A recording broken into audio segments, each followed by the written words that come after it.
Bonjour, 10e cours de cette deuxième année, et cette fois-ci sur l'éducation. Alors bon, j'ai quelques réflexions sur, comme vous pouvez en avoir aussi dans votre raison, dans vos réflexions philosophiques, par rapport à la différence entre la distinction entre l'homme et la femme. Vous voyez, on a ce qui concernait la dernière partie du cours précédent. Ben, vous avez comme exemple les apôtres par rapport à Jésus. Je méditais ça dans la méditation de la Passion du Seigneur. Qu'est-ce qui s'est passé? Les apôtres, ils ont tous abandonné le Seigneur. Qu'est-ce qui s'est passé? Ben, je crois qu'une bonne explication, c'est qu'ils avaient dans l'idée que c'était, ça rejoint ce qu'enseignent les pères de l'Église, ils avaient une idée du Sauveur autre que celle que le Sauveur que celle que le Sauveur venait vivre, d'être humilié à ce point, on n'imagine pas. Et pourtant, il y a beaucoup de paroles dans l'Écriture qui prédisaient ces événements, et Jésus lui-même a averti à plusieurs reprises les apôtres, qui même à un moment, Saint Pierre s'oppose, il dit non, ça ne t'arrivera pas, Seigneur. Et le Seigneur lui dit arrière Satan, etc. Donc les apôtres étaient restés avec cette idée d'un sauveur un peu glorieux, et puis qu'elle était les ministres, ministre de la guerre, ministre des finances, etc. Et ce que je pense, les deux apôtres, Jacques et Jean, quand ils viennent demander à Jésus, quand leur maman vient demander, ordonne que l'un siège à ta droite et l'autre à ta gauche dans le royaume des cieux. Vous voyez, ils pensaient surtout à la gloire. Et Jésus leur dit, pouvez-vous boire le calice que je vais boire, c'est-à-dire il faudra passer par la passion avant. Donc à la passion, vous voyez, tous les hommes ont fui, et il y a deux principalement, plusieurs femmes, la Sainte Vierge et Sainte Marie-Madeleine. Vous voyez, la Sainte Vierge, on le sait, elle est co-rédemptrice, elle a souffert la passion avec son fils, etc. Donc c'est déjà un bel exemple de force d'une femme. On sait d'ailleurs qu'elles sont beaucoup plus fortes que nous dans les épreuves quand il s'agit d'assister les malades, surtout si ce sont leurs enfants, etc. Les femmes ont un dévouement bien plus grand que les hommes. Et donc, vous voyez, pour un exemple, Marie-Madeleine, on dit qu'elle était au pied de la croix, elle enserrait la croix de ses bras, on la représente comme ça dans les peintures, qui se pense ont une certaine vérité traditionnelle. Et vous voyez, une femme, elle n'avait pas d'idée préconçue, elle aime, elle est toute entière dans son amour. Et Marie-Madeleine, c'est admirable, elle a suivi, je dis à part la première, c'est la Sainte Vierge, je me dis, parmi les pécheurs que nous sommes, Marie-Madeleine, on dit que c'est celle qui a le plus aimé Jésus, et qui va jusqu'au tombeau elle s'aperçoit que le corps n'est plus là, alors elle dit ça y est, on l'a volé, Jésus lui apparaît mais elle ne le reconnaît pas, elle lui dit, Seigneur, si c'est vous qui l'avez emporté, dites-moi où vous l'avez mis et j'irai le prendre. Elle a l'amour, elle croyait que Jésus était mort et qu'elle voulait absolument avoir son corps. Et l'amour, jusqu'où peut aller l'amour d'une femme, alors que les apôtres avaient tous fui, ils étaient tous retournés chez eux. Saint Pierre a renié même le Seigneur. Et c'était quand même des pécheurs, c'était pas des apprentis, c'était des gens qui avaient affronté la mer, les tempêtes et tout ça. C'était des rudes travailleurs de la mer, si on peut dire. Et ils avaient tous détalé, si on peut dire, un peu vulgairement. Alors que Marie-Madeleine était restée même jusqu'après, auprès du tombeau vide, demandant le corps de Jésus. Alors là, quelle joie quand Jésus lui dit Marie, elle le reconnaît, et puis elle retrouve pas seulement un cadavre, elle retrouve le Seigneur vivant, et combien vivant, puisque ressuscité avec son corps de gloire. Et quelle merveille et quel bonheur pour elle, vous voyez. Donc différence, il ne s'agit pas de rabaisser la femme par rapport à l'homme. Chacun a leurs qualités complémentaires, et il faut retrouver ces qualités complémentaires pour vivre ensemble, hommes et femmes dans la société, et aussi j'allais dire surtout dans ce mariage. où vraiment ces qualités sont appelées à devenir complémentaires et réaliser cet être, tertium quid, hein, c'est cette troisième chose qui est l'union des deux, on appelle le couple, et qui est appelé à vivre un amour sublime et fécond dans d'autres êtres à leur ressemblance. Hein, ils vont devenir créateurs. Bon, alors, une autre parenthèse aussi, quand on veut que le mari participe à toutes les tâches ménagères comme la femme, comme s'il y avait une injustice à ce que la femme s'occupe des tâches ménagères, bon, c'est pas vraiment, c'est pas dramatique, mais c'est une idiotie, pas possible, parce que c'est vouloir, vous voyez, c'est vouloir, bon, je dis ça, ça va faire réagir tout le monde de façon éventuellement brutale, mais pour moi, si vous réfléchissez bien, c'est une idiotie pas possible, parce que c'est vouloir faire une égalité qui n'a pas lieu d'être entre l'homme et la femme, alors qu'ils sont complémentaires. Bon, c'est vrai que la femme, maintenant, elle travaille aussi.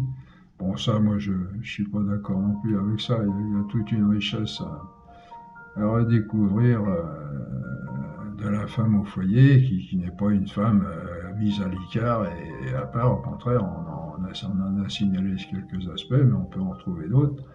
L'homme est celui qui va marquer le monde de son empreinte, et la femme est celle qui reçoit le monde chez elle. Vous voyez.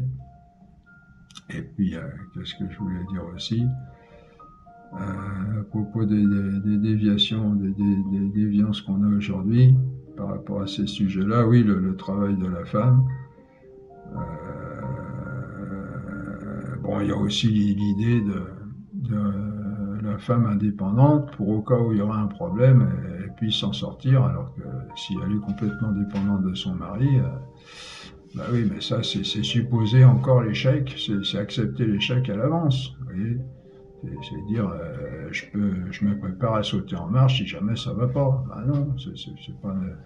Il faut retrouver le couple comme il doit être, c'est-à-dire deux personnes qui ont décidé fermement de vivre ensemble, de construire ce couple pour leur bonheur à eux, le bonheur de la société, et puis la fécondité de la race humaine, de l'espèce humaine, qui va s'enrichir du point de vue social, et puis du point de vue ecclésial aussi, de l'Église, de nouveaux membres. Voilà, bon, vous pourrez faire d'autres déductions par vous-même, mais bon, il faut revenir de ces conceptions qui n'ont d'autre origine qu'un monde complètement païen qui veut éjecter Dieu de la société, malheureusement. Hein.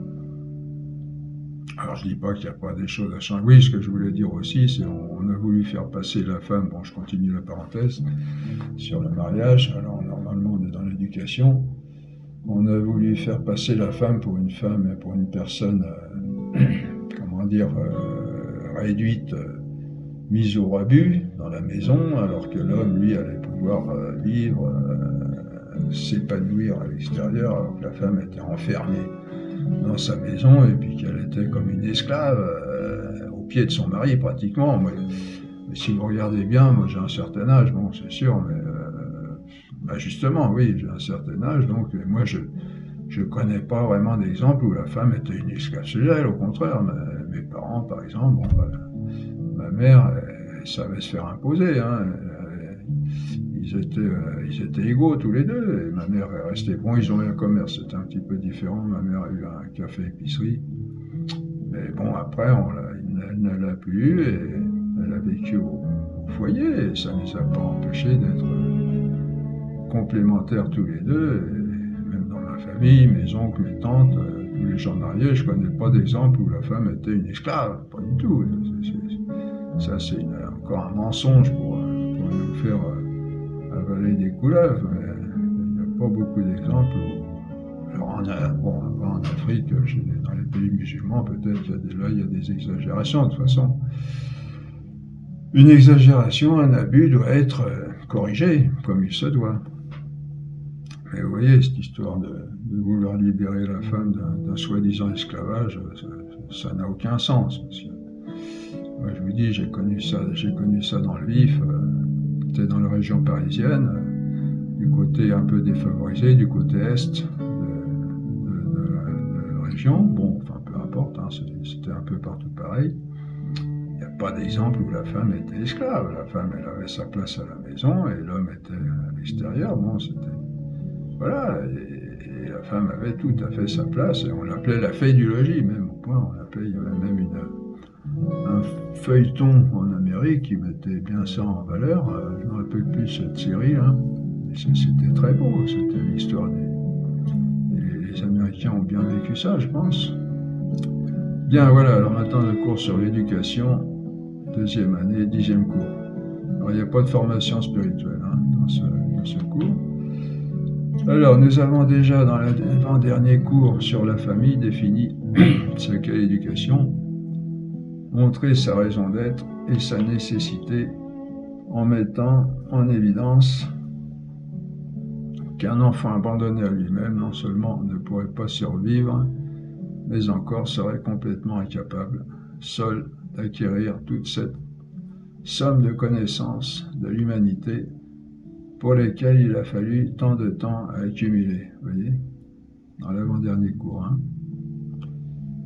Nous allons aujourd'hui voir comment doit se réaliser cette éducation, autrement dit, quel est le mode d'emploi de l'homme, entre guillemets bien sûr, hein, toute proportion gardée, pour qu'il devienne ce qu'il est destiné à devenir selon sa nature, c'est-à-dire comment s'y prendre pour conduire l'enfant à sa maturité d'homme accompli, pour en faire vraiment un homme.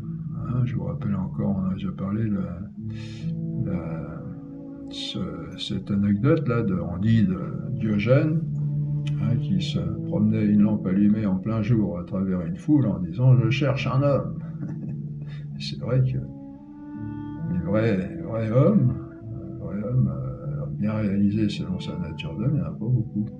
Bon, selon cette formation, hein, c'est la sainte philosophie qui nous fait découvrir profondément ce qu'est l'homme. Et manquer ça, de toute façon, en plus, c'est pas seulement un inconvénient, c'est un grave manque, c'est un grave handicap pour l'homme qui ne bénéficie pas de toutes ses richesses, de toutes les richesses dont il peut disposer pour être ce qu'il est et donc pour parvenir au bonheur auquel il est destiné. L'homme donc à son départ ne peut absolument pas arriver seul à sa maturité, à son accomplissement d'homme.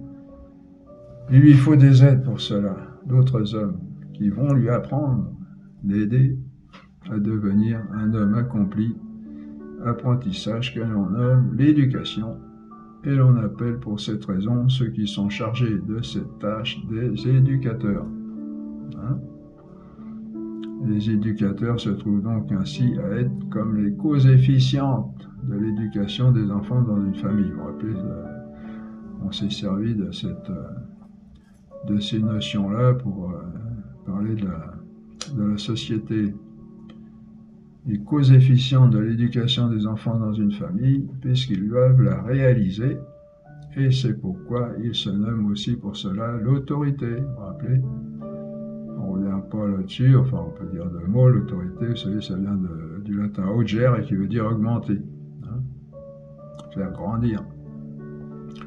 Et cette autorité implique du côté des enfants l'obéissance aux éducateurs. Alors là on parle, le terme éducateur s'applique au sens général hein, de tous ceux qui s'occupent de l'éducation d'un enfant, c'est-à-dire y compris les parents.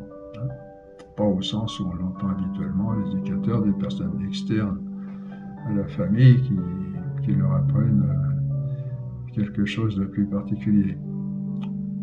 La première partie de ce cours va donc porter sur l'autorité des éducateurs. Plusieurs points à ce sujet. Alors ça, oui, alors attendez voir, j'ai oublié quelque chose. Hein. Oui, c'est ça. Alors, je reviens à ce qu'on disait tout à l'heure, donc cause efficiente des éducateurs de l'éducation des enfants, qui se nomme aussi pour cela l'autorité, et ce qui implique du côté des enfants l'obéissance aux éducateurs. On va en parler. Hein. Mais bon, c'est le prolongement normal de l'éducation. Alors, la première partie de ce cours va donc porter sur l'autorité des éducateurs. Plusieurs points à ce sujet. L'autorité des éducateurs a de raison d'être que le bien de l'enfant puisqu'il s'agit de le mener à son bien, à son achèvement d'homme, ce qui entraîne que les éducateurs doivent imposer à l'enfant tout ce qu'il faut pour son bien, mais rien de plus, ni rien de moins, et rien d'autre. L'autorité, en effet, on précise ce qu'on veut dire là, l'autorité, en effet, n'est donnée aux éducateurs que pour mener l'enfant à son bien, à lui, et non pas pour leur commodité à eux, les éducateurs. C'est une déviance dans ce domaine. L'enfant n'est pas une espèce de jouet familial dont on s'amuse à certaines heures et dont on se débarrasse à d'autres quand il devient gênant. Bon, c'est un peu caricaturé, mais ça peut arriver. La tendance à la domination est une tentation récurrente dans la vie de l'homme, surtout chez les éducateurs. Il faut y prendre garde et toujours se souvenir que l'éducateur, ne doit jamais se servir de son autorité pour son agrément ou sa commodité, mais exclusivement pour le bien de l'enfant. En fait, c'est tout gain pour l'éducation, car chercher le bien de l'autre, c'est l'aimer, et l'enfant sent quand il est aimé pour lui-même, et ça comporte alors beaucoup mieux, en particulier en étant plus docile. Deuxièmement, l'éducation ne se fera que s'il y a une autorité de l'éducateur, et il n'y aura d'autorité que si elle sait se faire obéir, comme on l'a dit dans le cours sur l'autorité. Donc, éduquer... Ah oui, alors j'ai encore oublié ça. Pardon, ça c'était pour tout à l'heure. Le but de l'éducation, c'est le bien de l'enfant, et deuxièmement,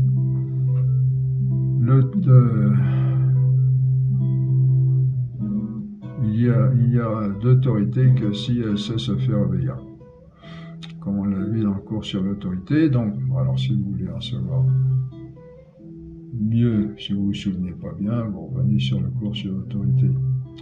Donc, éduquer, c'est avant tout amener l'enfant à l'obéissance. Pour cette raison, il ne faut jamais tolérer une désobéissance. Bon, je précise, j'aurais dit encore, l'autorité entraîne l'obéissance de l'enfant dans la mesure où l'autorité, l'éducateur, travaille pour le bien de l'enfant. Vous voyez, donc l'obéissance, ça ne va pas être quelque chose, je baisse ma tête et puis prêt à recevoir les coups, mais c'est pour, si vous voulez mettre en phase les deux, le pôle plus et le pôle moins, si on peut dire, mettre l'enfant en état de recevoir l'éducation de l'éducateur, vous voyez. Alors pour cette raison, donc, éduquer, c'est avant tout amener l'enfant à l'obéissance, et pour cette raison, il ne faut jamais tolérer une désobéissance. Ça, on a oublié ça aussi. Nous savons combien l'enfant, et même l'adulte, mais surtout l'enfant, est prompt à s'échapper de l'obligation par la moindre brèche. C'est la loi du moindre effort, et aussi de l'orgueil. Vous savez, pour la loi du moindre effort, je veux aller d'un point à un autre. S'il y a des obstacles devant, je vais les raser le plus possible pour faire le moins de route possible. Puis c'est normal. De toute façon, il faut calculer, il faut dépenser notre énergie de façon rationnelle. Un peu comme les animaux, vous savez, moi j'ai fait du cheval. À un moment, le moniteur, il s'était amusé, il nous avait fait traverser un bois au galop. Alors, on n'était pas tous... bon, moi je savais déjà un peu manier mon cheval, mais tous ne le savaient pas trop, parce que vous savez, quand on fait des randonnées à cheval, le cheval, il suit le mouvement, il n'y a pas trop besoin de savoir faire du cheval, il suffit de savoir rester dessus. Sinon, le cheval, il suit le mouvement. Et là, il nous fait traverser un bois au galop. Alors, qu'est-ce qu'il fait le cheval? Lui, il ne s'occupe pas s'il y a des gens qui dépassent à côté de son corps. Il rase les arbres. Il fait du slalom entre les arbres et il rase des arbres. Alors, vite, bonjour les dégâts. Si vous ne savez pas l'inciter à s'écarter un petit peu plus, lui, il va au plus court. Et puis, il sait s'il y a quelqu'un qui ne sait pas monter sur lui. Il n'est pas fou. Il en profite un peu. Et donc, vous voyez, la loi du moindre effort, le cheval aussi, il va au plus rapide. Et donc, l'enfant, dans l'éducation, s'il peut échapper à l'autorité, aux obligations, il le fait en général, hein, s'il n'est pas motivé, vraiment. C'est la loi du moindre effort, aussi de l'orgueil. Hein. Il faut le faire revenir par la brèche par où il est sorti, l'enfant. Sinon, on commence à tolérer si on commence à tolérer la désobéissance, on perdra rapidement le contrôle de l'éducation. Hein. Ça, il faut faire attention. Je crois qu'il y a beaucoup d'éducation loupée à cause de ça. Hein. Il faut commencer très tôt et ne pas lâcher la bride. Hein. Bon, il faut faire ça avec amour, avec délicatesse et éventuellement un petit peu plus de fermeté de temps en temps. Hein, et puis une chose très importante, faire revenir, quand l'enfant a voulu échapper à l'obéissance, le faire revenir par la brèche où il est sorti. Ça, c'est en pensant en faisant du cheval aussi. Quand un cheval, on fait du saut d'obstacle, il faut forcer. Alors le cheval, s'il ne veut pas sauter, il passe à côté. Il ne faut pas faire revenir le cheval par l'extérieur, il faut le faire revenir le nez sur l'obstacle, faire demi-tour, le nez sur l'obstacle et revenir et refaire l'obstacle. C'est une règle un peu ça pour éduquer le cheval. Et les enfants, c'est bon, on prend un exemple sur un animal mais, qui a sa valeur. Il faut faire revenir l'enfant par la brèche par où il est sorti, sinon il a une victoire. Et il n'est pas fou, il a compris que l'enfant, il peut tyranniser des parents, hein, et il peut comprendre. Il cherche le pouvoir, l'enfant. C'est comme un peu comme les parents, les grandes personnes, je veux dire. Et quand il va avoir compris qu'il y a certaines façons de se faire obéir, il va en profiter. Hein, il va pas gentiment, mais bon, l'homme est porté, hein, dit l'Écriture, l'homme est porté vers le mal dès son plus jeune âge. Hein, il faut savoir que le péché est là. Mais ces charmants petits anges, malheureusement, ils ont leur poids aussi de cette corruption qu'est le péché qui nous entraîne vers notre souffrance et notre mort. Hein. Certains parents disent qu'il faut laisser l'enfant tranquille pendant qu'il est petit, prétextant qu'il aura bien le temps d'obéir par la suite. C'est une très mauvaise conception de l'éducation, car par la suite il sera trop tard. Il faut commencer dès le début à former à l'obéissance. Alors certes, il ne s'agit pas d'abrutir l'enfant en le reprenant sans cesse à tort et à travers. Hein, certains parents sont continuellement sur le dos de leurs enfants pour tout leur interdire, fais pas ci, fais pas ça. Bon, alors, on est peut-être un peu revenu de ça aujourd'hui. Alors on voit le résultat que produira sur l'enfant un tel comportement des parents. Il se renfermera sur lui-même et n'écoutera plus rien, puisque quoi qu'il fasse, il est réprimandé. Vous voyez ? Il faut recommander à bon escient, et quand on a commandé, ne jamais tolérer une désobéissance. Vous voyez ? Pas tolérer une désobéissance, mais il ne faut pas abrutir l'enfant, vouloir le commander tout le temps. Hein. Et quand on commande, si à bon escient, ben c'est bien justifié, ben il faut emmener l'enfant, il faut lui faire comprendre qu'il doit obéir. On verra que par la suite, on va relâcher peu à peu cette contrainte. Pour l'amener, on verra que le but, c'est de l'amener à bien gérer sa liberté, et de devenir heureux, d'être un homme accompli et parfaitement libre. Et troisièmement, l'autorité des parents doit se pratiquer dans un parfait accord entre eux. Ça, c'est très important aussi. Toute faille au niveau de leur unité ruine leur autorité. L'enfant qui est très malin saura trouver la faille et en profiter si, par exemple, il obtient de maman ce que papa a refusé et inversement. Les parents doivent se mettre d'accord en l'absence de l'enfant et se montrer bien unis devant lui. Il en est de même des éducateurs dans les écoles. Ils doivent se montrer en parfait accord devant les élèves et s'accorder entre eux.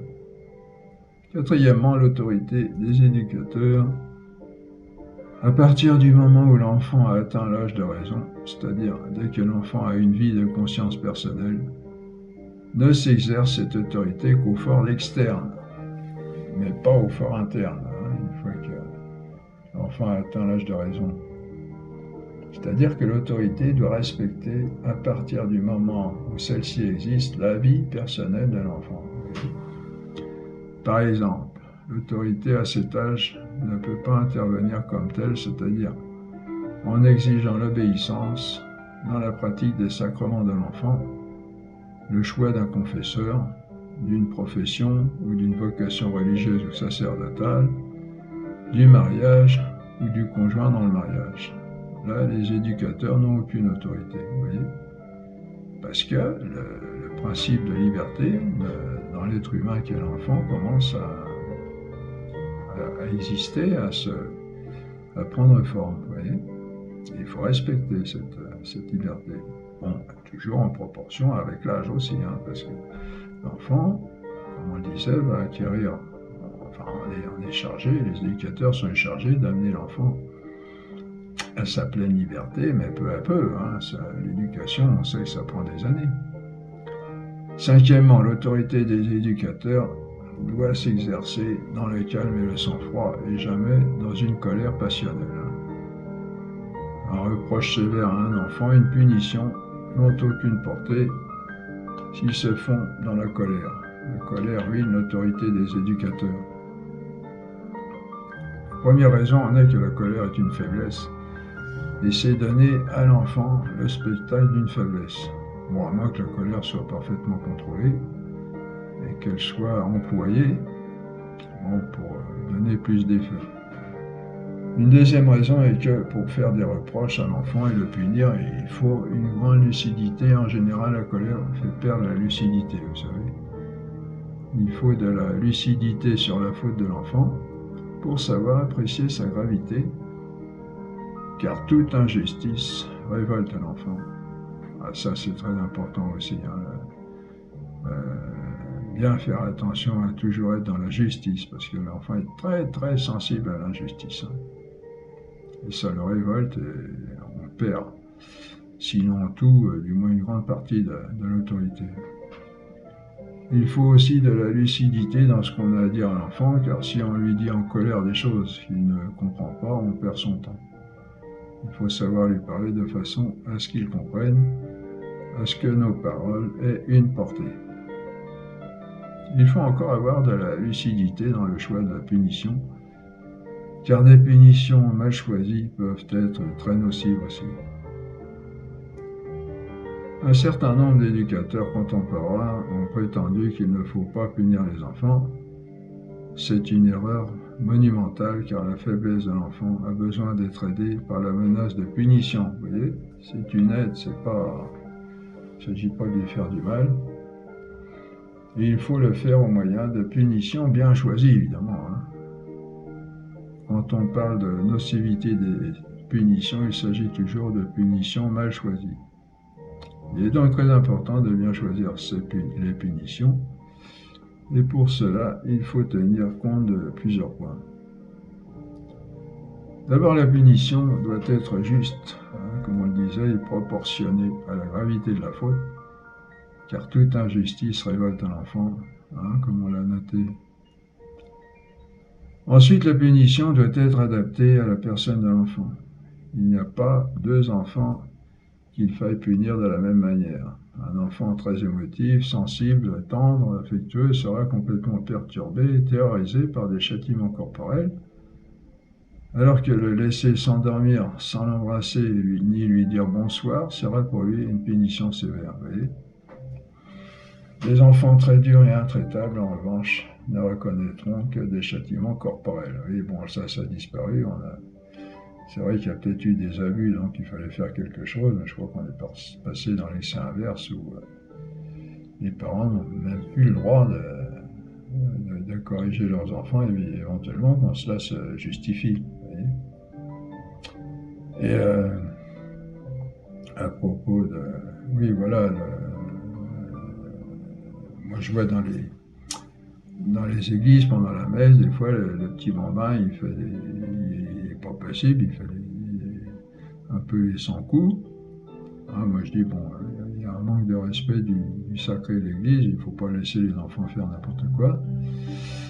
Et je vois les parents qui sont là, ils le prennent, ils font des gros bisous, tout ça, comme si c'était, comme s'il avait très bien fait. Il se met à crier de toutes ses forces dans l'église, en pleine consécration, des fois. On lui fait des gros bisous, sous prétexte, je pense, sous prétexte, il faut aimer. Là, on est complètement à côté de la plaque. Hein. Il y a non seulement bon, je pense qu'on a, je ne sais pas si on en reparlera, non seulement l'inconvénient pour les parents et les enfants de ne pas vivre ce qu'il y a à vivre dans ce lieu sacré de grande importance, ce qu'il y a à vivre de grande importance, mais aussi pour les autres en même temps. Hein. Les gens ils viennent là pour prier, pour se recueillir. Il faut respecter ce recueillement des autres personnes. Bon, ça c'est une parenthèse. Pour dire que l'enfant, il faut lui faire comprendre, si quand même, que d'abord c'est un lieu sacré où il y a la présence de Dieu, et faire sentir. Moi je sais que une de mes grand-mères m'a fait sentir ça très petit, et je crois que ça m'a bien marqué. Et maintenant je suis très sensible au respect des lieux sacrés. Et donc, quand un enfant il fait mal, il va lui faire remarquer premièrement, bon, il faut déjà que les parents sachent discerner le bien du mal, c'est ce qui est encore une autre paire de manches. Et puis quand l'enfant a mal fait, pas lui faire des gros bisous sous prétexte qu'on l'aime, on l'aime c'est sûr, mais on va l'aimer encore mieux en l'amenant à son éducation, et ce qui lui sera très profitable, parce que s'il sait reconnaître le bon comportement dans la bonne religion, ça ne peut lui être que profitable, à lui et à tout le monde. Ensuite, il ne s'agit pas de laisser faire les enfants n'importe quoi sous prétexte que ce sont des bons petits chérubins. Puis bon, il y a aussi cette idée que Jésus a dit laissez venir à moi les petits-enfants, et il a dit laissez les petits-enfants venir à moi, il n'a pas dit laissez-les faire le bazar dans mon église. On sait combien Jésus a été sévère quand, à propos des marchands dans le temple, où on ne respectait pas justement, c'est la maison de son père. Hein? On avait fait de la maison de son père une épicerie un peu. Hein? Ensuite, la punition, donc laisser venir les petits-enfants à moi, ça veut dire à moi, à Jésus, et les petits-enfants qui font le bazar dans l'église, ils vont pas à Jésus.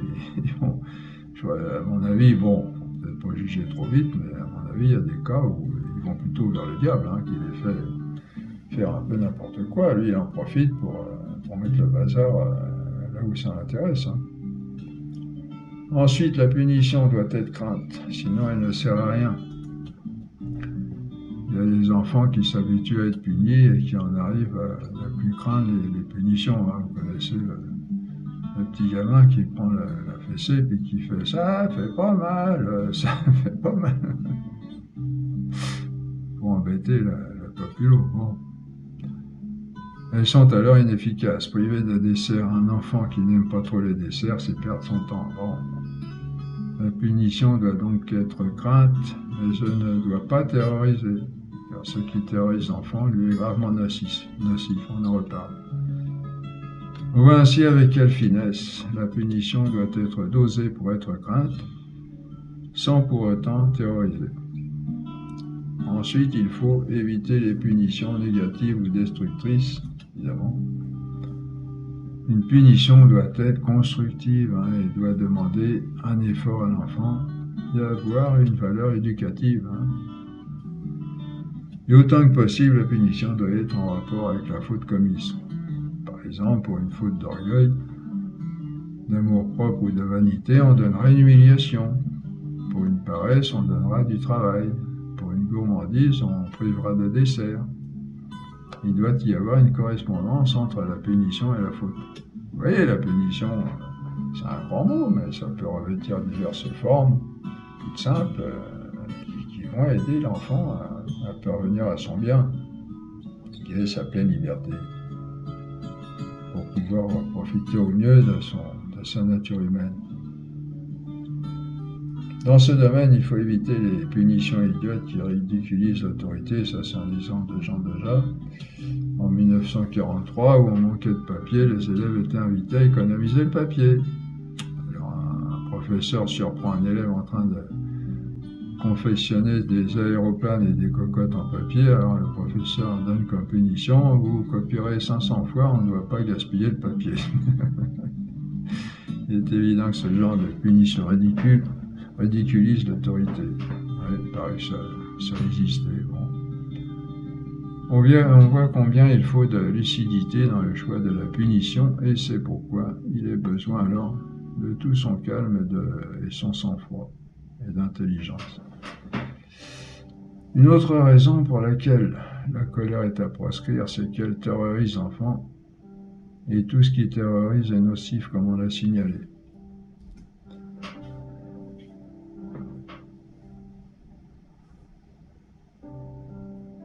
Et puis surtout, la colère donne à l'enfant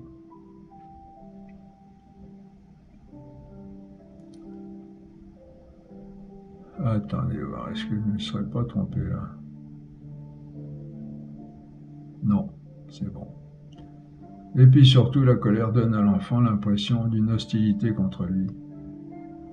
Or, il est capital que l'enfant comprenne que si on le punit, ce n'est pas par hostilité, mais pour son bien, c'est-à-dire par amour pour lui, ce qu'on peut difficilement lui faire croire en étant en colère, en état de colère.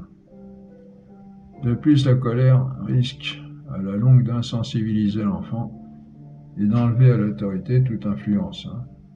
Jean Dejas donne l'exemple vrai d'une maman très bonne éducatrice qui a dit à son enfant après une faute grave: parce que je t'aime beaucoup, je vais te punir très sévèrement. Voilà, pour montrer à l'enfant que la sévérité de sa punition était pour son bien.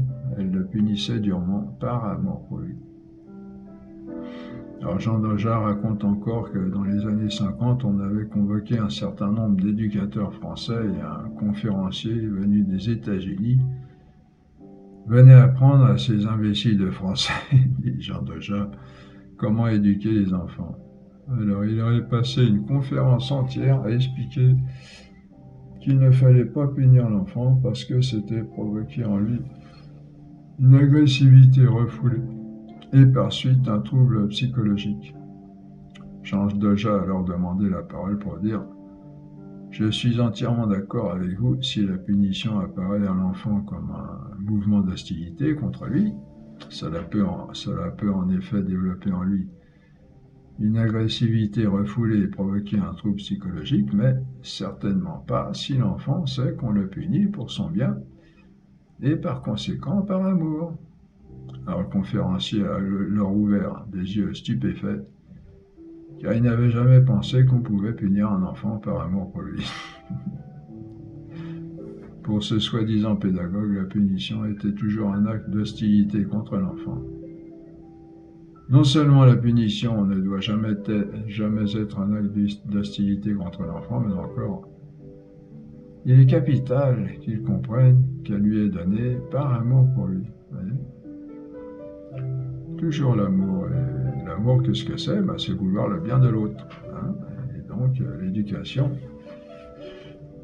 comme c'est vouloir le bien de l'enfant, l'amener à son meilleur bien, ce qu'il devienne vraiment un homme, eh bien, on va tout faire en sorte que pour cela, et ça s'appelle l'amour. Voilà pourquoi il faut toujours garder son calme et son sang-froid devant l'enfant. L'amour, c'est pas de faire des gentils bisous, c'est de mener l'autre à son plus grand bien, à tous les niveaux d'ailleurs, pas seulement avec l'enfant, aussi entre nous. Aimer quelqu'un, c'est vouloir son bien. Certaines mères de famille objectent: tout cela est bien gentil, mais quand on a eu les enfants dans les jambes toute la journée, le soir parfois, on est à bout de nerfs et il arrive qu'on se laisse aller à un mouvement de colère. Alors certes, l'homme est faible, et malgré tous ses efforts, il peut être pris malgré lui par la colère. Il faut alors laisser passer ce mouvement d'énervement pour ensuite dire à l'enfant ce qu'il y a à dire et lui donner la punition correspondante. colère est à éviter autant que possible. Un truc de Jean Deja pour laisser passer la colère, préférez la fessée à la gifle, car une gifle part vite, sans laisser le temps de réfléchir, alors qu'il faut du temps pour déculotter, ce qui permet à la colère de s'apaiser un peu. Bon, ça c'est du temps où on avait le droit de donner des fessées. Ce qu'on dit de la colère s'entend de la colère excessive qui nous fait perdre le contrôle de nous-mêmes. Bon, je peux ajouter une petite parenthèse, je pense que peut-être que les enfants aussi maintenant sont plus sensibles qu'ils l'ont été. Et donc il y a peut-être moins besoin aussi de châtiment corporel comme il y en a eu, dans la mesure, j'entends, où c'est toujours pour son bien et bien proportionné à la faute. Ce qu'on dit de la colère s'entend de la colère excessive qui nous fait perdre le contrôle de nous-mêmes. Rien n'empêche, oui, comme on l'a noté tout à l'heure, de se servir d'une colère modérée pour amener à l'obéissance. La colère, comme toute passion, peut être utile, à condition qu'elle soit bien soumise à la droite raison. Vous vous rappelez ce qu'on a dit à propos des vertus. Sixièmement, les éducateurs doivent toujours exercer leur autorité en donnant l'exemple. Oui, c'est la parole célèbre, fais ce que je dis, mais fais pas ce que je fais. L'éducateur n'obtiendra rien d'un enfant s'il ne donne pas en lui l'exemple de ce qu'il veut enseigner. Et ça, c'est pareil, c'est au niveau des hommes entre eux aussi, ceux qui sont chargés d'enseigner, comme les prêtres ou comme les pharisiens à l'époque. Jésus il dit faites ce qu'ils disent, mais faites pas ce qu'ils font, parce qu'ils disent et ne font pas. Par exemple, on ne pourra pas apprendre à un enfant à ne pas dire de mensonges si on ne vit pas soi-même dans la vérité, ou pire, si on fait mentir l'enfant. Il arrive que certains parents recommandent à leur enfant de dire telle chose à une personne en sachant pertinemment que c'est un mensonge. Comment après cela lui apprendre à l'enfant à ne pas dire de mensonge? Il faut être très vigilant sur ce point et conscient de toute l'importance d'une vie exemplaire. Sinon l'enfant, en plus d'être corrompu en lui, en ce qui fait la dignité de l'homme, la vérité, n'accordera pas crédit à ce qu'on lui dit. Voyez, non seulement il va être corrompu par la corruption de la vérité en lui, mais en plus il va pas croire à ce qu'on lui dit, parce que pour lui ça va être équivalent à peu près partout pareil. À l'instant où il a admis la possibilité de corruption de la vérité en lui, pourquoi elle ne serait pas aussi chez les autres de la même manière? En particulier, en ce qui concerne la vérité, il faut toujours répondre à l'enfant quelque chose de vrai, quelle que soit la question qu'il pose. C'est très important ça ici. On ne dit pas qu'il faille toujours répondre tout ce que l'on sait de vrai sur la question, car l'enfant n'est pas toujours capable de le recevoir. Les réponses sont adaptées à l'âge. Toujours répondre à l'enfant quelque chose de vrai. Pas profiter parce qu'il est petit en disant on lui expliquera plus tard. Par exemple, à la question classique comment les enfants viennent au monde, autrefois on répondait on les trouve dans les choux ou les roses. Bon, peut-être pas très méchant. Aujourd'hui, on tombe parfois dans l'erreur inverse en faisant un cours complet sur l'anatomie ou la physiologie de la sexualité de la petite enfance, ce qui dépasse les capacités de l'enfant. Aux premières questions de l'enfant, il ne faut surtout pas répondre de mensonges, mais quelque chose de vrai, et que ce soit proportionnel à sa question, à sa maturité, et en dire plus, expliquer davantage à mesure qu'il grandit. Voyez, adapter les réponses à l'âge. Bon, c'est pas facile, il faut savoir discerner, parce que ça demande beaucoup d'un sens d'observation aigu, beaucoup observer l'enfant, savoir comprendre de quoi il est capable au fur et à mesure qu'il grandit. Septièmement, l'autorité dans l'éducation, comme on l'a vu, n'a de raison d'être que le bien de l'enfant. Et ce bien est d'arriver pour lui à devenir un homme accompli, c'est-à-dire un être libre, autonome, capable de se diriger lui-même, avec toutes les richesses en lui qu'on lui aura fait découvrir, en lui et dans la société. L'autorité doit donc être très ferme, très près de l'enfant au début, puisqu'on va aller vers le lâcher dans sa liberté et le remettre entre les mains de sa liberté. L'autorité doit donc être très ferme, très près de l'enfant au début, comme pour lui apprendre à marcher, pour se relâcher peu à peu jusqu'à la majorité, jusqu'à disparaître complètement à ce moment-là, pour laisser le jeune homme voler de ses propres ailes, l'abandonner aux mains de son conseil. Je crois que c'est une parole une expression de l'écriture, ça. L'abandonner aux mains de son conseil. Bon, l'abandonner au sens de le laisser aller. Cela signifie que l'obéissance doit disparaître aussi à ce moment-là. Le jeune homme devra toujours respect, reconnaissance et affection à ses éducateurs, mais plus obéissance. Vous comprenez ? Certaines personnes ne comprennent pas bien cela, s'en désolent et voudraient que leur enfant reste le même qu'il était quand il avait l'âge tendre. Ah, il était si mignon alors.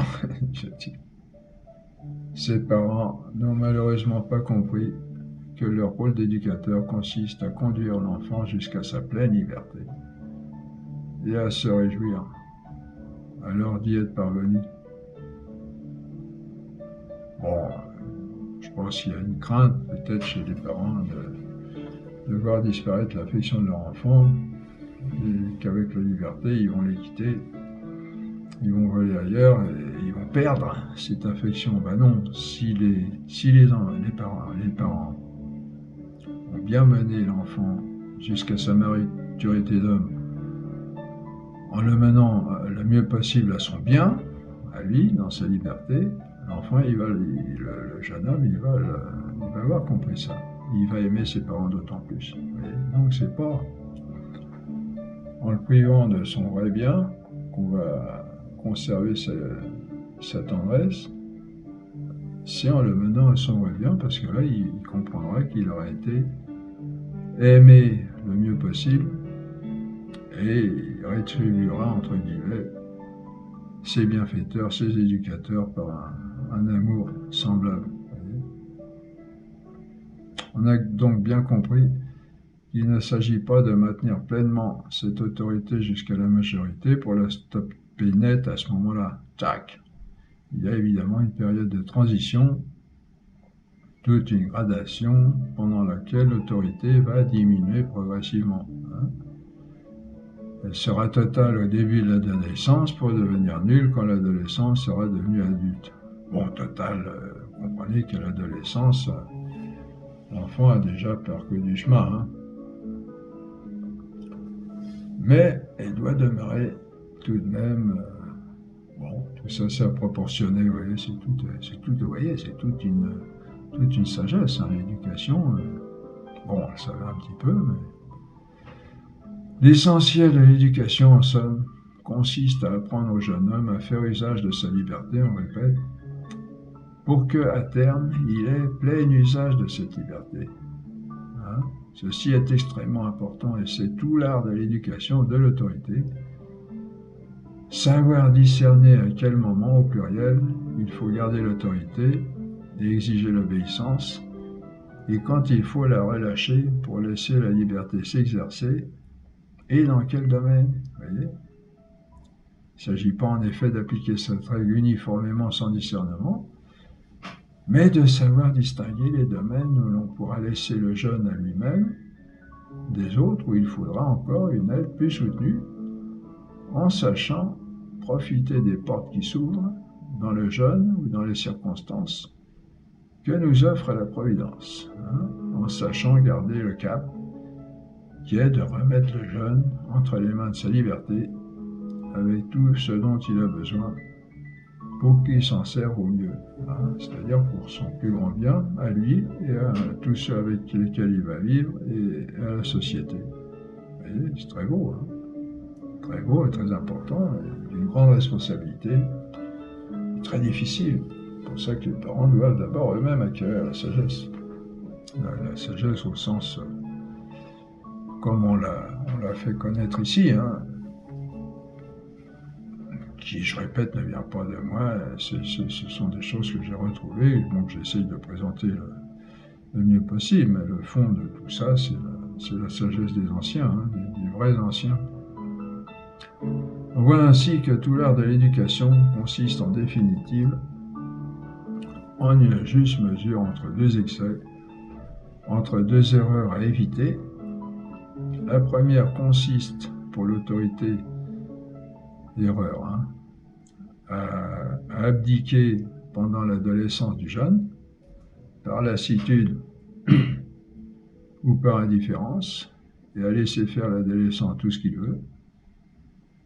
Comme il n'en est pas capable, puisque la liberté c'est de savoir choisir avec force le meilleur, le résultat sera ce que l'on constate malheureusement souvent aujourd'hui autour de nous, des jeunes corrompus dans beaucoup de domaines, ce qui entraîne tous les vices possibles, obscénité, paresse, cruauté, violence, vandalisme, irrespect, déchéance dans l'alcool ou la drogue, etc. Bon, pas tout dans le même, hein, à divers degrés. Vices qu'ils traîneront peut-être toute leur vie par la faute d'éducateurs qui ont démissionné de leur responsabilité d'éducateurs, de leur autorité avant l'heure. Et l'erreur opposée, plus fréquente autrefois, consiste à traiter l'adolescent comme un enfant. Bon, ça peut exister encore aujourd'hui, ce qui a pour conséquence de l'empêcher de faire l'apprentissage de son indépendance et de sa liberté. Cette erreur peut avoir trois résultats selon le tempérament de l'adolescent. Alors, petit a, si l'adolescent a un tempérament bouillonnant, cette attitude infantilisante des éducateurs en fera un révolté. Et quand on étudie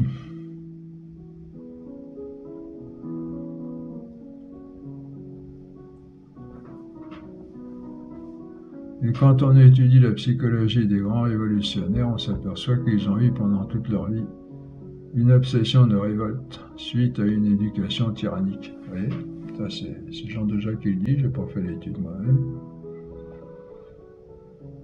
Hein, tous les grands révolutionnaires ont eu pendant leur vie une obsession de révolte suite à une éducation tyrannique. Si l'adolescent, petit b, si l'adolescent n'a pas la dose de violence pour se révolter, mais assez de tempérament pour ne pas plier complètement, alors, n'osant pas résister en face, il se rattrapera en agissant en cachette, avec pour résultat très probable, dans le reste de sa vie, de faire les choses en cachette et de devenir hypocrite. Ah, ça c'est très mauvais aussi, hein. Jésus dit à un moment donné, gardez-vous avant tout de l'hypocrisie des pharisiens. On a des gens qui restent toute leur vie hypocrites ou cachetiers suite à une éducation tyrannique. Et petit c, si l'adolescent n'a pas l'étoffe pour devenir un révolté ou un hypocrite, avec cette influence infantilisante, il deviendra une moule, c'est-à-dire un être sans aucun caractère qui subit toutes les influences. C'est ainsi que l'on voit quelquefois des adolescents modèles, au dire des éducateurs, ou sages comme des images, faisant toujours tout ce qu'on veut, qui, le jour où ils sont séparés de leur milieu familial, comme au service militaire pour les garçons, tombent dans de multiples perversions. On se demande comment il a pu en arriver là, lui qui était si parfait, si mignon, alors qu'en réalité c'était une moule. Il a tout simplement été formé à subir n'importe quelle influence, que ce soit dans la famille ou ailleurs. Vous voyez le danger là, l'autorité un peu tyrannique infantilisante. Hein, ça en fait soit un révolté, soit un hypocrite, soit une moule. Pour éviter ces deux erreurs, il faut savoir discerner avec sagesse à quel moment et dans quel domaine l'éducateur doit maintenir son autorité et dans quel moment et dans quel domaine il doit laisser l'adolescent faire l'apprentissage de sa liberté et de son autonomie. Hein. Aussi, il ne s'agit pas non plus d'être toujours sur eux pour vouloir les éduquer à tout prix. Voilà ce que nous avions à dire sur l'autorité des éducateurs, et nous achevons ainsi avec cela la première partie de ce cours sur l'éducation. Vous voyez toute la richesse, vous allez voir, c'est pas fini, hein, toute une étude, une découverte de la manière dont il faut éduquer les enfants, et je répète, selon la bonne doctrine qui est de conduire l'homme à son vrai bien, dans la vérité qui vient des plus grands auteurs en relation avec la vérité de Dieu, qui est la vérité entière. Hein. Jésus l'a dit, hein, le Saint-Esprit vous conduira à la vérité tout entière. Voilà, travaillez bien, à tout à l'heure pour la deuxième partie de ce cours.